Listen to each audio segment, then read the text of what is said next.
Reparations must be made, they said. Now is the time. It was years ago, they shouted.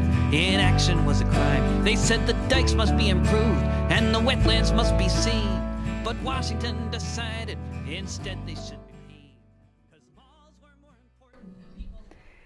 Bringing peace and social justice issues into your living room, piece by piece. I'm your host, Pat Miner, and we have with us a very special guest this evening, Professor John Dabeet. He's been on our show before, and he is happy to come back and tell us all about his role in the Palestinian bid for UN membership. Thank you. It's good to be here with you, Pat. And well, first of all, I would like to thank you for giving me the opportunity to be on your show tonight, talking to your audience about the Palestinian bid to United Nations. This past summer, I was appointed to be the coordinator of Palestine State Bid to United Nations by the National Campaign for the State of Palestine and by the PLO and government officials. And I returned back from Palestine and started to do our work and started to educate, first of all, people about the reason why now we need to go to United Nations and present our case there. And of course, we started to contact different organizations, NGOs, and governmental officials and stuff like that. And then we ended up in New York the day President Mahmoud Abbas delivered his historic speech to the General Assembly on Friday, September 23rd. I was among the audience at the General Assembly for the speech, and after that, I was outside. I went outside to lead the rally outside the United Nations in support of President Mahmoud Abbas and in support of the Palestinian bid to become a full member at the United Nations. And also another thing that I did is I delivered the national campaign speech for, at that rally. So that's mainly what I did in New York. Wow, that sounds like you had a great time up there. Shall we start with talking a little bit about, we've been doing some talking about it, but you know exactly what the bid was all about and why they decided to go that route? Well, I think that's a good thing to start with, as a matter of fact. I think one of the things that we have to recognize that the U.S. foreign policy for the past 20 years in regard to the Israeli-Palestinian conflict has been failing. And we start seeing ourselves as Palestinians investing in really making peace based on justice with the Israeli side. But on the other hand, we started to see the Israeli side investing their time in building more illegal settlements, in confiscating more lands, and in building the apartheid wall. And as a result of that, we started to see that as we are approaching the just peace with the Israelis, we are losing more and more of our land. And we went back many times to the U.S. Side, and we kept telling them that this stuff must stop because, they are confiscating land and trying to force the final settlement, as a matter of fact, based on what they are creating on the ground. And unfortunately, the American side didn't react in a way that it can lead to stopping the Israeli aggression against Palestinians and against the Palestinian lands. So 20 years passed, and we start seeing that we're losing more and more. So Palestinians decided to organize and go back and bring back the Palestinian-Israeli conflict to, according to how I see it as a person, to where it's supposed to be, the United Nations. And let the United Nations, as a matter of fact, make that decision. So mainly by doing something like that, we took the conflict from what I call the back alleys, where Israel and the United States would love, of course, to solve it in those back alleys, in favor of Israel back to the United Nations and let the United Nations and the international community interfere in this issue and come up with the right solution for that. So that's part of the reason why we decided to go that route. Now, of course, the United States has really a strong opposition for what we did, and I can summarize the two reasons.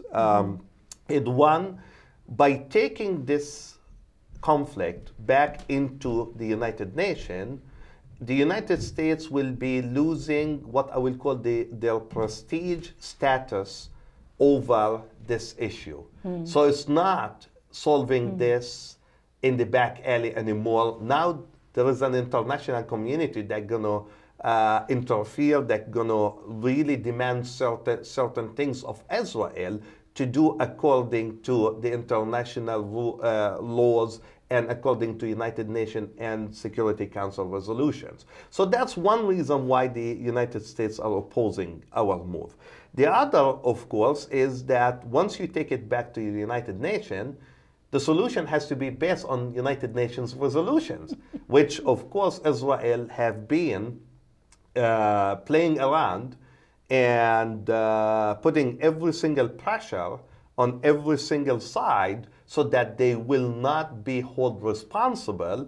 And at the end, we solve the issue and the conflict based on United Nations resolutions and, again, Security Council resolutions. How many resolutions are there against Israel now? A lot. 45 a lot. or something? More even than that. Yeah. And unfortunately, with the Security Council resolutions, I mean, since 1948 till now, the United States veto around 45 resolutions that condemn the Israeli acts against the Palestinians. But we do have a lot of General Assembly, also resolutions and so on. I think it's a very savvy move myself, because it looks like, I mean, one of the reasons that I think, and this, you sort of hinted at this, but one of the reasons the United States is so against it and threatens to veto it is because they know that it'll be Israel and the United States against almost everybody else. The rest of the world. Yeah, the rest of the world. And they do not want to be marginalized in this way. And I think that's,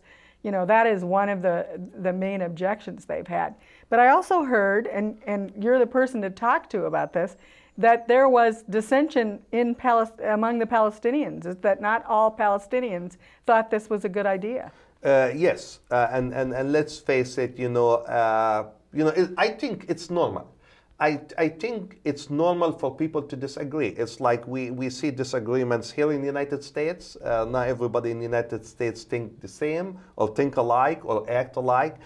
We see that among the Israelis and we see that among the Palestinians. But overall, the majority of Palestinians decided to stand and support the Palestinian bid at the United Nations because I think by going to the United Nations, we are bringing the Palestinian issue back as the #1 issue at the United Nations, which unfortunately we lost that for the past 20 years, trying to solve the conflict with the Israelis via the quartet and under the auspices of the United Nations and Russia and the European Union and, of course, the United Nations. But as I said, let's face it, the United States played, the major role in the quartet.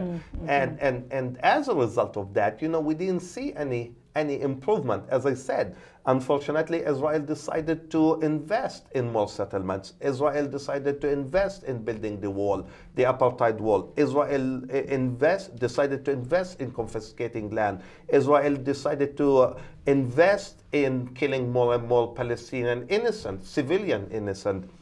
Israel decided to invest more in imprisoning more and more Palestinians, taking their homes, or even using the collective punishment against all Palestinians again. And it's, you reach a point that you have to do something. You have to do something in order to protect your people that have been suffering for years and years and years under the Israeli occupation for all these years. And that's mainly why most Palestinians decided that it's a good move to go to United Nations and bring that issue back to the United Nations and let the issue be solved based on the international community and based on the international resolutions.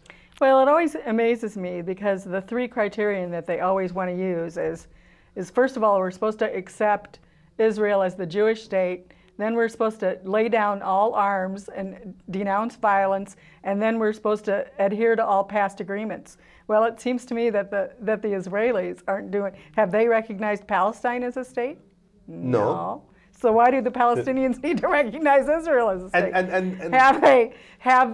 And Hamas, and they have laid down their arms. There's been a ceasefire in Gaza for how long now? For a good number of years. And as far as adhering to past agreements, we just talked about all the UN resolutions against Israel.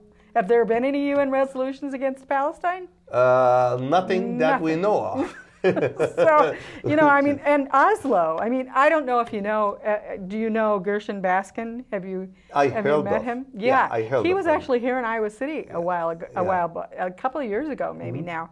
And I had the opportunity to go listen to him speak. And the one thing that he said that sticks in my mind to this day is he stood up there and said, as far as the Oslo Accords is concerned, Palestine has fulfilled every single obligation under Oslo that they were obliged to.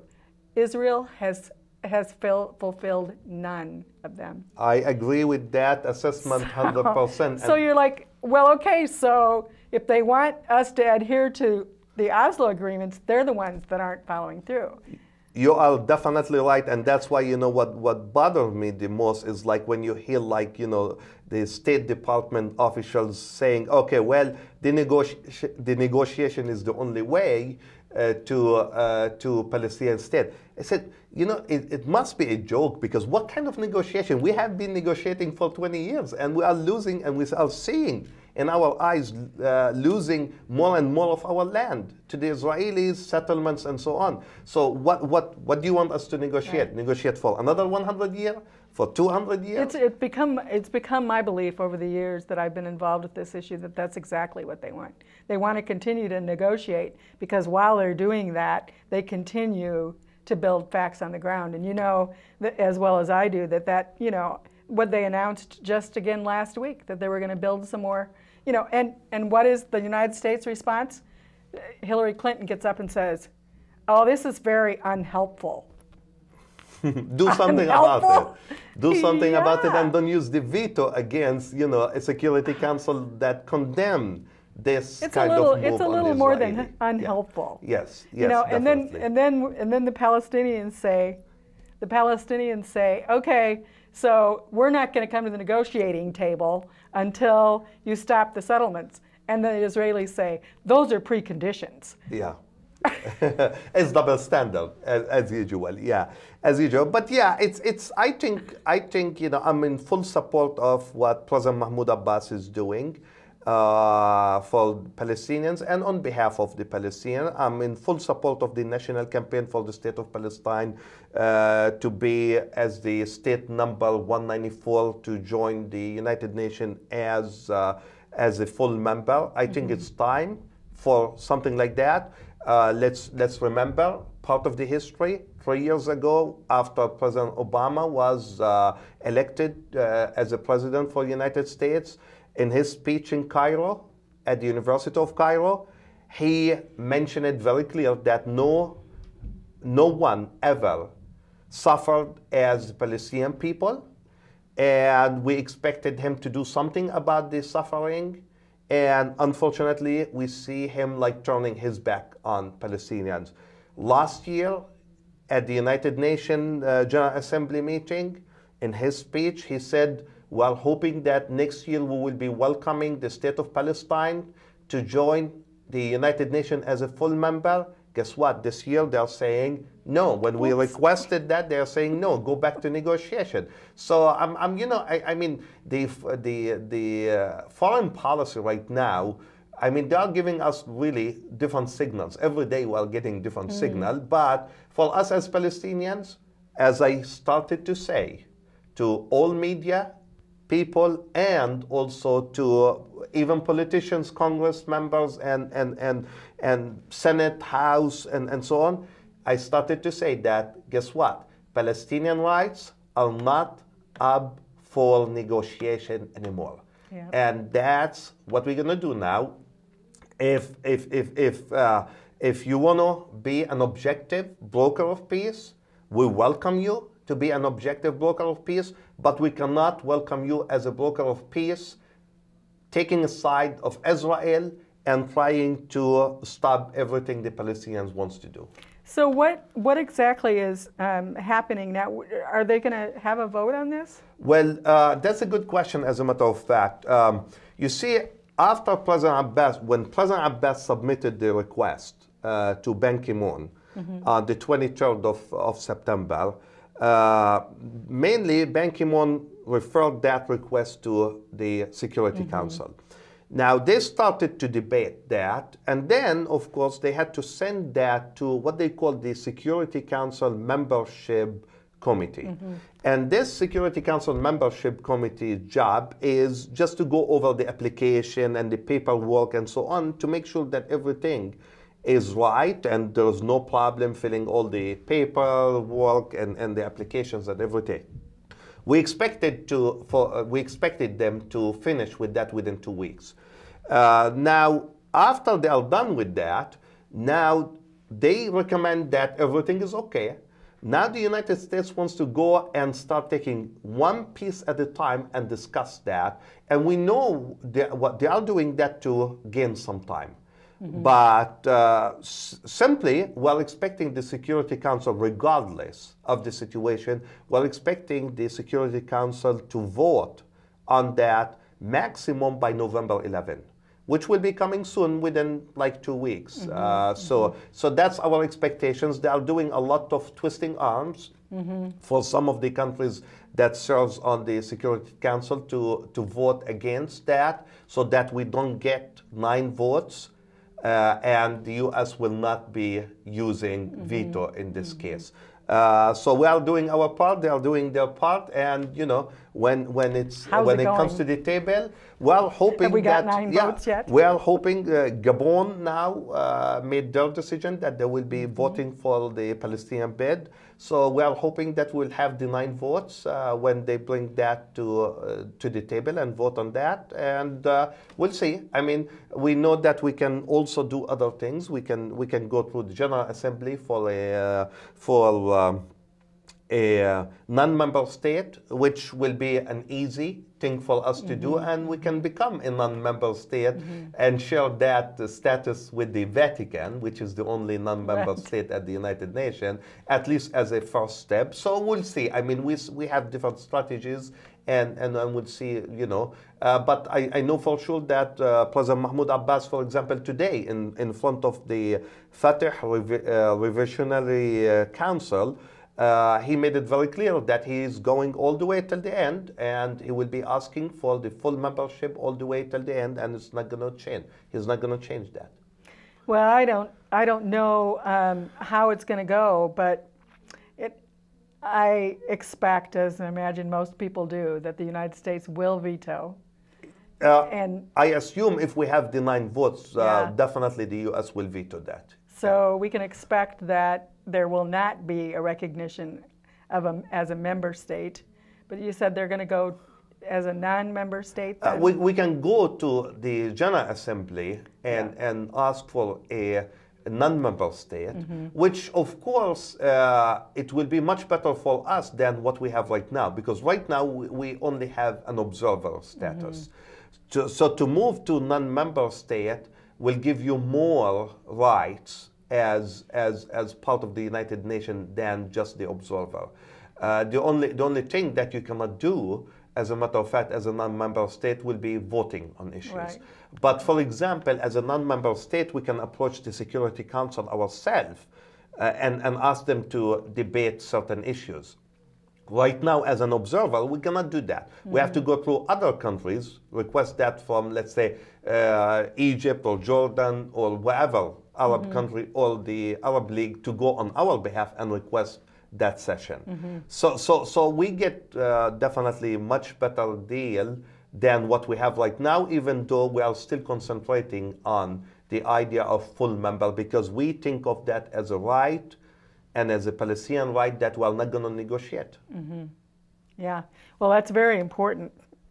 You know, it'll be interesting to see what happens. I'm looking forward to it. I don't know how widespread this was, but I can't remember even if I saw something on TV or if I read an article, but it was talking about at least one or two households where they were not necessarily supporting President Abbas when he went to the UN, but then they heard this speech, and that changed their minds. I would tell you one thing. I mean, his speech was unbelievable. It's history. I mean, it's just like to be there and hear him talking as firsthand. I mean, it was unbelievable. You know, I almost had tears in my eyes when I saw, you know, when I saw everybody at the General Assembly standing up, presidents, kings, prime ministers, ambassadors, everybody standing up for him many times and clapping for him. I mean, it brought almost tears in my eyes because, you know, it is important for us to have our homeland. I mean, it's a human right issue. I mean, we don't deny anyone to have their homeland, their independent homeland. We always say, well, why others have to deny us from having an independent homeland? It is a right for us. We want our kids, at least, to live in peace. We want to live in dignity. We want to have peace that is based on justice. We want to be able to go to the streets and not be afraid that we might get a bullet from an Israeli soldier. We wanna live in peace and justice, and find out that we govern ourselves and we decide our destination and our future, and not the Israeli occupation forces who will decide our destination and our future, and who will decide if they want to let me go from Ramallah to Jerusalem today, or no, they are not going to let me go from Ramallah to Jerusalem. Right. So we are not asking for a lot. We are asking to be recognized like as any other nation, as any other country. And I think Americans, and I talk to a lot of Americans, I differentiate between the American public and the American people and the U.S. foreign policy. I mean, a lot of Americans are standing with us. A lot of Americans are wishing Palestinians to have their homeland. They are supporting. I see their support for our organization, the Americans and Palestinians for Peace. They are very supportive of our organization. They are very supportive of where we stand on this issue.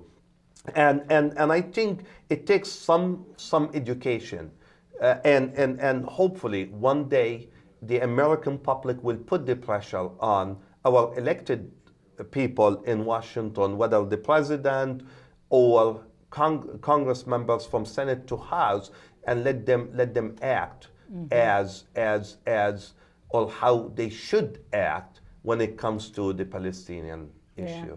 Yeah. Let's take this opportunity to talk a little bit about, you mentioned your organization, AMPAL, Americans and Palestinians for Peace. For Peace. And I know that you went to Palestine this summer for your organization, and yes. Also you were working on a sister city relationship between yes. Ramallah and Muscatine. Yes. Is that yes. correct? Well, I went on two missions. One mission representing Muscatine sister city in establishing the sister city relationship between the city of Muscatine and the city of Ramallah. And it was really a great thing to finally have the agreement finalized, signed by our mayor here in Muscatine, Mayor O'Brien, and the mayor of Ramallah, Mayor Janet Mikhail. it was a great moment to see both cities are becoming twin sister cities, and that's really a good thing. So that's one of my mission, and we were very happy. The city of Ramallah, they did really a good. They were very nice to me, representing Muscatine sister city. They hosted me very well. And I'm looking forward to work with them. We as Sister City are looking forward to continue to work with them, and we're hoping, as a matter of fact, to have a delegate groups to go and visit Ramallah next summer. Oh, that'd be great. So that's one thing that we are doing. Are you going to be working on specific projects together as well, or? Well, yes. As a matter of fact, first of all, I think in the beginning we want people to meet each other and get to know each other.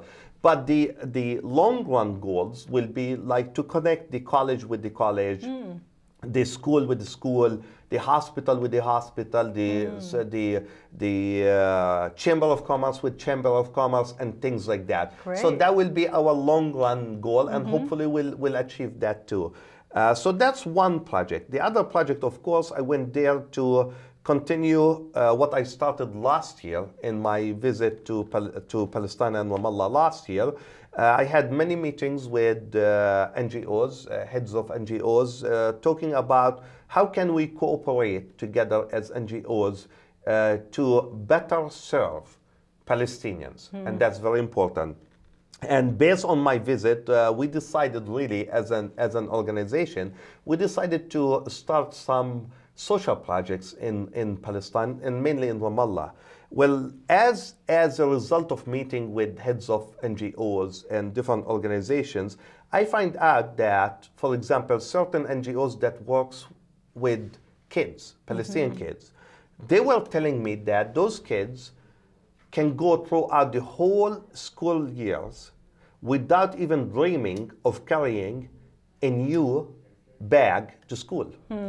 And you know, we take things like that for granted here in the United States. And you know, it's just like, I felt really bad just hearing that. And we decided as an organization, we decided to start a small social project in Palestine with two NGOs. One of them is Give Palestine, and the other one is the Ramallah Social Center. So both organizations deals with kids, and those kids comes either from needy families, or maybe their parents are dead, or one of their parents is dead, or maybe their parents are in Israeli jails and they are taking care of them.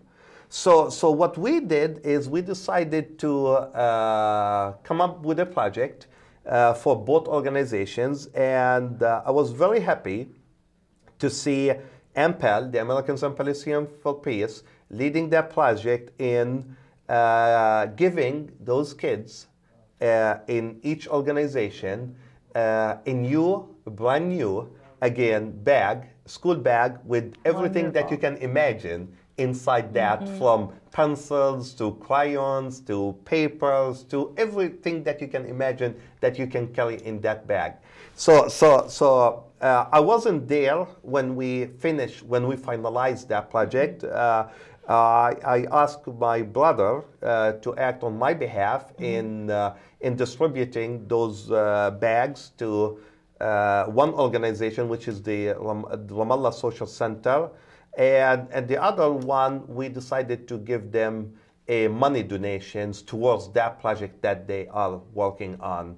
And I received, you know, some pictures from back home. And, you know, it's just like to look at the kids' faces and how happy they are.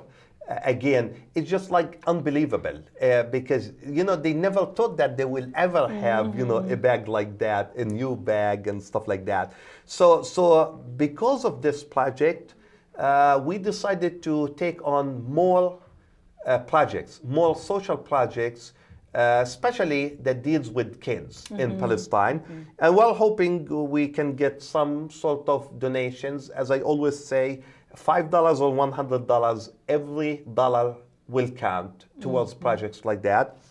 So we're hoping that we'll have we'll have like a fundraising events and so on to raise some funds to continue to do projects like that in Ramallah for kids. So that's part of what we did also. And the other thing, of course, it's the usual. I had some meetings with some Palestinian government officials on the Prime Minister's side. And on the President Mahmoud Abbas side also, and also some meetings at the PLO with some PLO officials, and also with the head of the national campaign for the State of Palestine number 194. And that's when we started, as a matter of fact, to organize our work, and that's when they mainly asked me to be the coordinator for the campaign here in the United States. Well, what a wonderful honor for you. You mentioned that your brother was there taking pictures. Yes. So I guess I don't know. I assume you have family there back in Palestine. Yes, yes, we do have a family. As a matter of fact, all my brothers and sisters and my mom, they live there. I mean, my mom spent more time here in the United States because she's an American citizen. So she spent most of her time here with me in the United States. And she goes to visit for a month or two from time to time. But the rest of them are there. They are all, they work there, they live there, while waiting for their immigration papers to arrive. And once they reach the deadlines for their applications and so on, they will be moving here to get their green cards and so on. Yeah. And how many brothers and sisters do you have? Well, I do have 2 brothers and 3 sisters, but one of my sisters passed away a couple of years ago.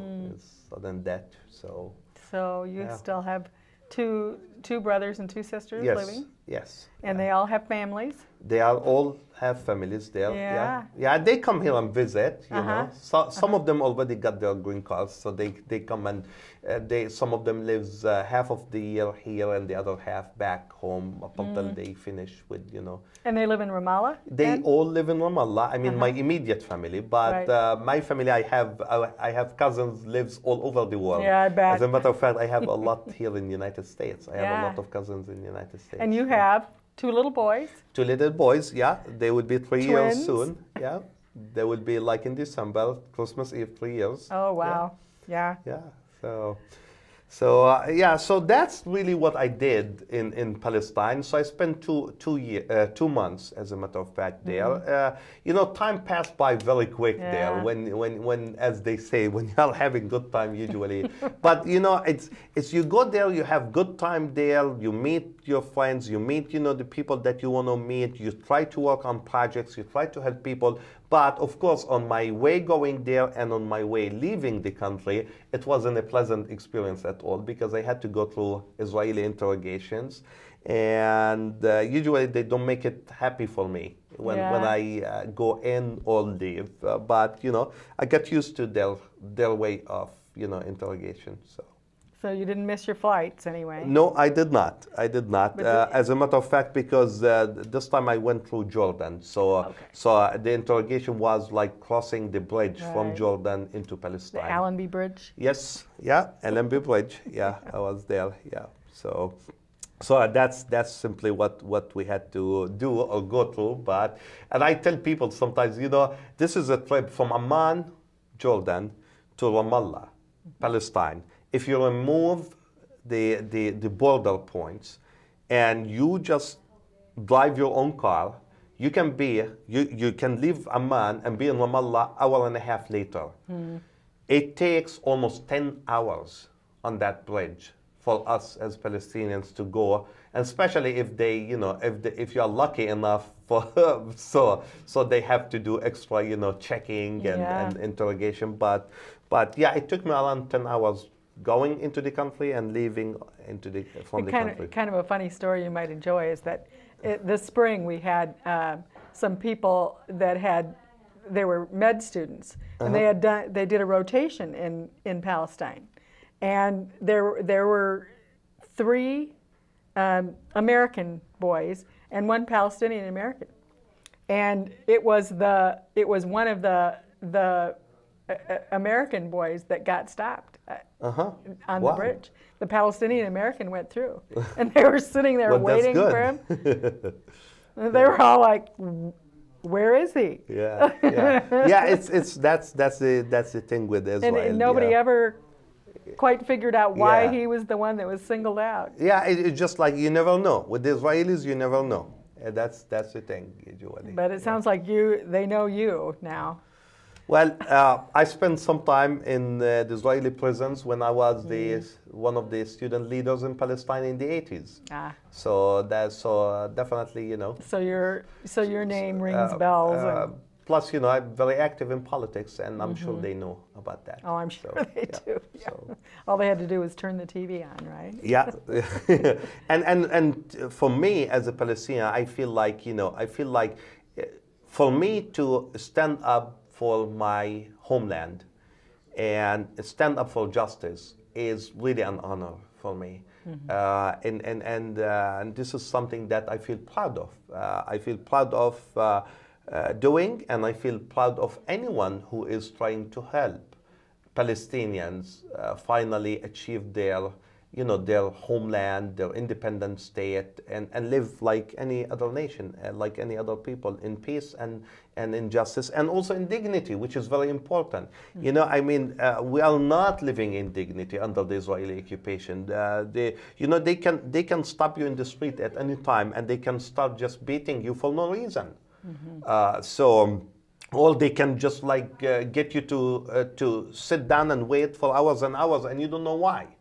So dignity is very important. Self-determination is very important for us, because we decided as Palestinians to be, again, like any other nation, like any other people, live again as an independent nation, and we're not going to give that right to no one anymore.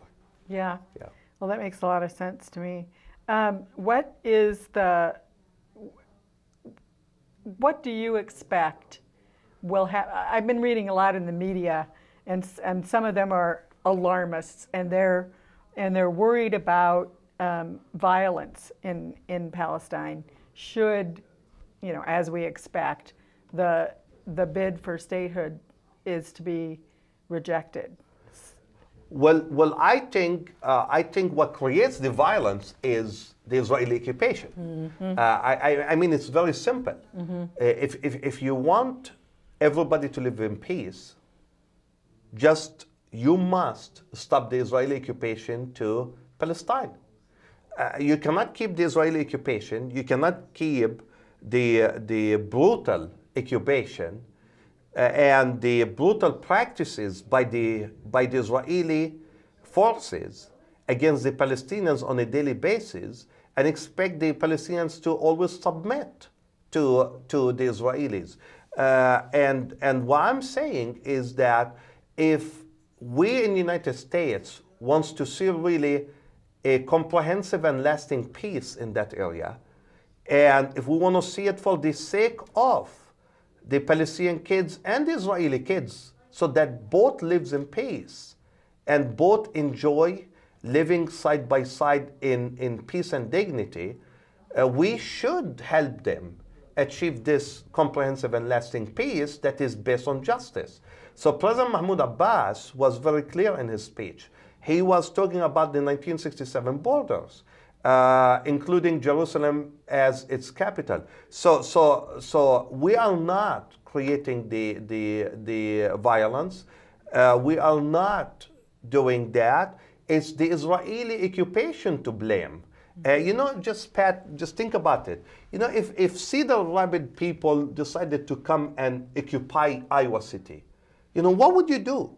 I mean, it's like, you know, anybody who is against Palestinians or who is not standing with Palestinian rights, just ask yourself this question. Would you let someone to come and take your house by force and throw you in the street and you just sit down and do nothing? I mean, that's something that we have to deal with. So that's exactly what happened since 1948 and even before 1948. Palestinians in 1948 were driven by force by the Israelis to leave their homes in Jaffa, in Haifa, in Lod, in Ramle, and one of them is my dad. We still have the house in Jaffa. We still have, not the house, we still have the key to the house. We still have the papers, the deed to the house. But guess what? We cannot even go near the house because they brought a family, a Jewish family from Poland to live in our house. So where is justice, that means? So when people talk about this issue, I always tell them, well, put yourself in our shoes and just try to maybe act for 10 minutes and see if you will do anything or not. See if you will accept the Israeli occupation to your land or not. And that's a very important issue. I'm hoping that violence will not happen. We are not. We are people who loves to live. Mm-hmm. We are people who loves to live and live in peace. But also in order to live in peace, they have to leave us alone. The Israeli occupation must end, so that Palestinians can live their normal life. They can get up in the morning, they can go to work, they can enjoy the day, they can do what they decide to do with their family, but not you will live based on what the Israeli wants you to do. So if there is any violence to start, I think the violence will start from the Israeli side because they are the occupier, they are the oppressor, and not the Palestinians who are living under the Israeli occupation for more than 63 years now. Mm-hmm. Mm-hmm. What about the prisoner exchange? What's the word on the ground about that, to let our viewers know, remind them about what happened? Gilad Shalit was an Israeli prisoner that was captured 5 years ago? Around 5 years ago, yeah. And he was on patrol in the Gaza Strip. In the Gaza Strip. And he was captured by Hamas and held prisoner for 5 years. What many of our viewers may not know is that there are thousands of Palestinian prisoners in Israeli jails for very similar things. Some of them are children. Yeah, and some of them have no, charges against them, and they're civilians and women. Yeah, and that you are right. I think one thing that we have to remember that we have more than 9,000 prisoners, Palestinian prisoners, in the Israeli prisons, and some of them are tortured to death even in the Israeli prisons. I know firsthand what the Israeli torture means because I spent time in the Israeli prisons and I was tortured myself. And this issue is a dear issue to my heart too. I think one of the biggest days for Palestine has to be when every Palestinian prisoner becomes free. When the last Palestinian prisoners leaves the Israeli prisons, will be really a great day for us as Palestinians because we know exactly what they are going through in those prisons, and we know the treatments that they have against those prisoners. So yes, they finally, according to the news, they reach a deal that they will exchange Shalit for 1,037 Palestinian prisoners. And what bothers me the most that day, for example, President Obama was very happy talking about how Shalit went back to his family and joined his family and reunite with his family, but he didn't even say one word about the Palestinians. Well, guess what? We're a human being same way as they are a human being. And the Palestinian life is as valuable as the Israeli life, and the Israeli life should be as valuable as the Palestinian life. So that's why we as the Palestinians right now are not seeing the American foreign policy as a fair policy and an objective policy, and we're not depending on that policy anymore. And we thought okay, we should take our issue back to the United Nations. Yeah. But also, and I think if you may allow me to talk about that too, I mean, also it's important also to talk about good news too. Because we said that Palestinian rights cannot be negotiated anymore, we are really doing what we promised to do. So October 5th, the executive committee for the UNESCO decided to accept Palestine as a full member in the UNESCO. We had 40 voted yes for that, and 15 voted again, no, 4 no, and 11 abstain. So this is a good achievement for Palestinians now. Yes, now, of course, now the General Assembly for the UNESCO, they are meeting now in Paris, in France. And the meetings started the 25th of October, and it goes all the way till November 10th. And we are suspecting at some point the request by the executive committee or the UNESCO executive committee will come to the floor, and they will ask the 193 countries to vote on accepting Palestine as a full member at the UNESCO. And we are almost sure that Palestine soon, and hopefully we'll hear about it in a couple of days, will be joining the UNESCO as a full member, Now, country. what exactly is UNESCO? Well, the UNESCO is what it stands for, the United Nations Educational, Scientific, Cultural Organization. That's what UNESCO stands for. And it is important for Palestine to be and to have and to hold a full member seat at the UNESCO, because now a lot of Palestinian, for example, heritage and cultural items, the Israelis are claiming that it's theirs, and they're asking the UNESCO to list them under Israel rather than under Palestine. For example, even the birthplace of Jesus Christ, which is in Bethlehem, which is under the Palestinian Authority, supposedly, right now. Right now, Israel are even asking UNESCO to list that as an Israeli heritage place. So that's why we see that this is very important thing for us. And we're hoping that within couple days or 3-4 days or whatsoever, but maximum by November 10th, we are hoping that we will start celebrating the full membership of Palestine at the UNESCO, because we have a very strong feeling and very good information that we will have more than 2/3 of the 193 that will and be that's voting what you need, yes. is 2/3? Yes. And so that's a good achievement. That's a good achievement, and that's what I mean by Palestinian rights cannot be negotiated anymore. We have been negotiating that. But, negotiation didn't get us nowhere. Right. So now we have to do it ourselves. And we will be succeeding by doing something like that. The other thing that I'm not quite sure how many people heard about that or not, we were also accepted as a full member state in something called the International Engineering Council.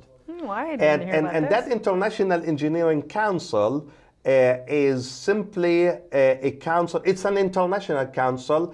Countries join as a full member country in that. So we got accepted to that council, as a matter of fact, in the beginning of October also. Great. And that's also a good news. So we are achieving things. We are achieving things, and I'm hoping that we'll continue to work the same way. We continue to organize, and we'll continue to reach our goals, which is the ultimate goal, which is the independent Palestine and Jerusalem as its capital.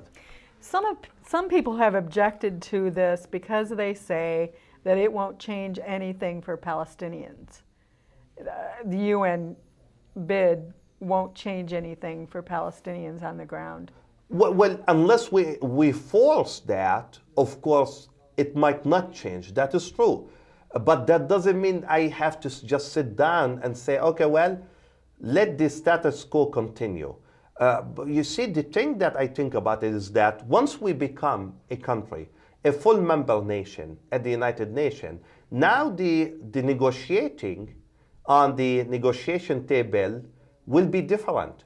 Because it's not like, okay, well, here we're a strong country as the State of Israel negotiating with very weak entity. They look at us as an entity. They don't look at us as a nation. They don't look at us as a country. So once you put both on the same level, that's, I think, a good start. So for whoever take that, you know, and I respect anyone's opinion, but I think it's very important for us to also recognize that it is important to be on the same level as Israel, negotiating as a nation, as a full member nation, and requesting the international community to simply force Israel to accept every single international resolution, whether it's by the General Assembly or by the Security Council, because that's where I think justice will be served for Palestinians. Because, you know, if we continue to have all these resolutions as part of, you know, or as a piece of paper sitting somewhere at the United Nations without enforcing that, right, it's not going to mean much. So the thought is, if Palestine is recognized as a state, whether it's a member state of the UN or a non-member state of the UN, that they would go before the UN and say, okay, we've been recognized as a state, and now Israel isn't treating us like a state because they're still occupying us. That's one thing, and the other thing is we can request easily at that point the international community to really enforce the United Nations resolutions. But doesn't that have to go through the Security Council? Security Council, and that's again most probably the Security Council maybe, and I agree at some point with some of the countries who call for the revoke of the veto power in the Security Council. Because why we have to give only 5 countries in the whole world that power of, you know, killing any resolution. Right. And so a lot of countries, including China, as a matter of fact, is calling for, you know, it's time. I mean, when they established that long time ago, maybe they had a need for it. But I think right now, countries has to be treated equally. I don't think a country has to be better than the other. So I'm looking forward to hear the good news about the UNESCO, and I'm hoping that that will celebrate, and the world will celebrate the Palestine joining the UNESCO. And as I said, we're already now accepted as a full member in this International Engineering Council, which mainly their main offices and their headquarters is in Davos.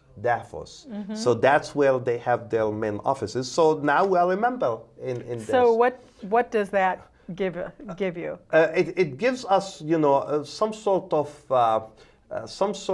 what I will call insight.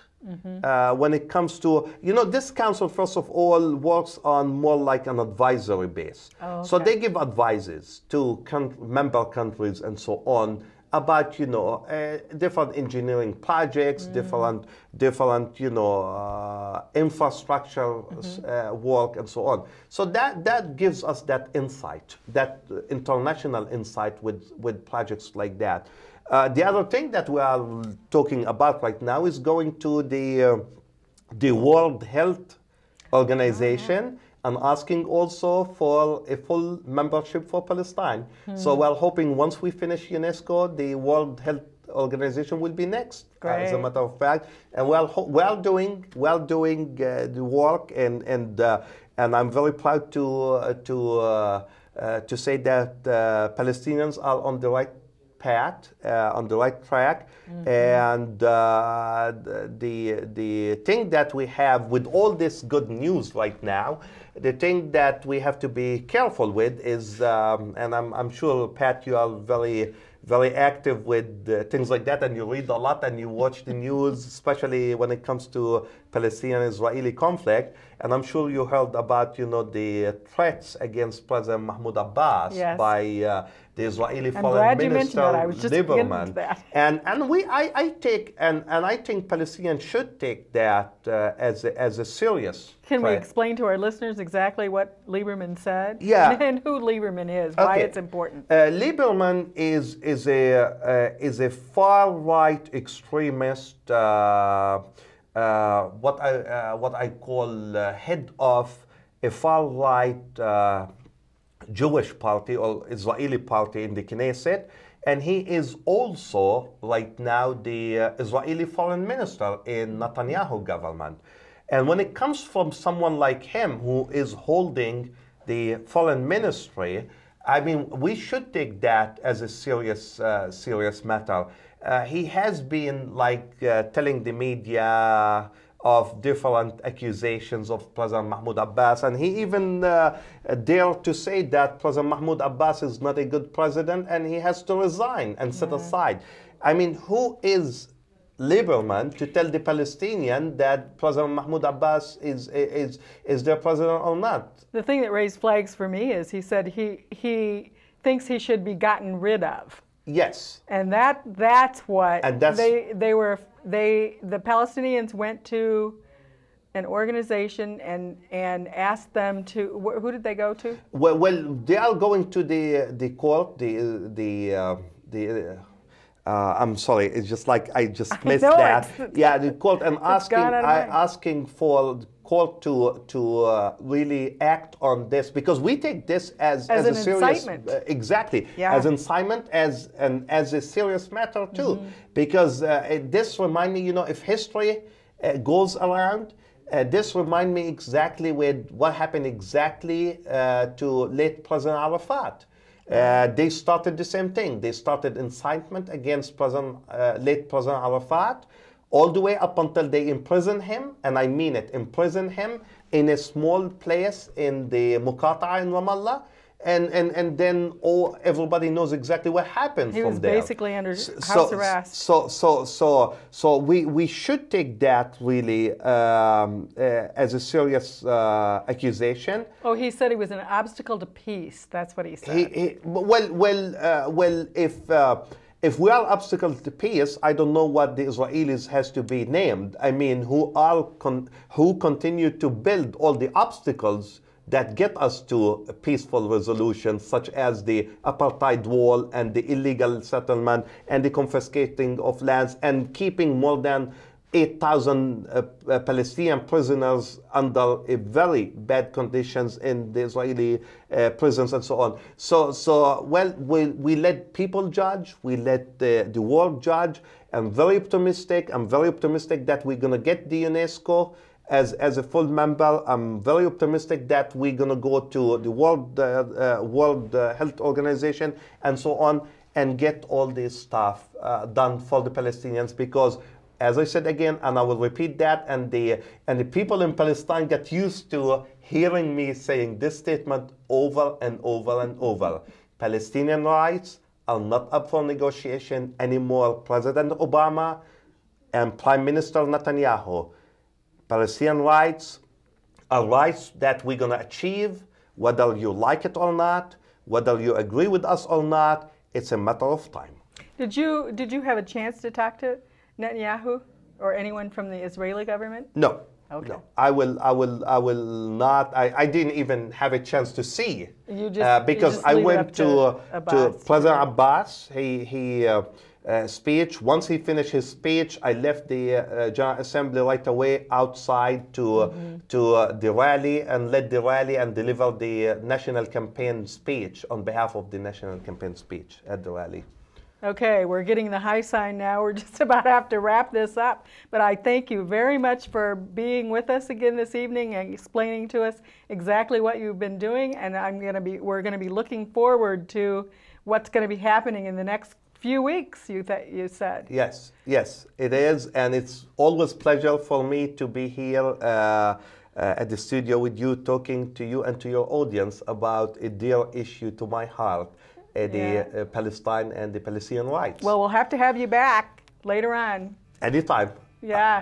I'm available, so just let me know. Great. Thanks a lot. Thanks a for million. They joining. forecast the apocalypse, said it was coming soon. Preparations must be made, they said. Now is the time. It was years ago, they shouted. Inaction was a crime. They said the dikes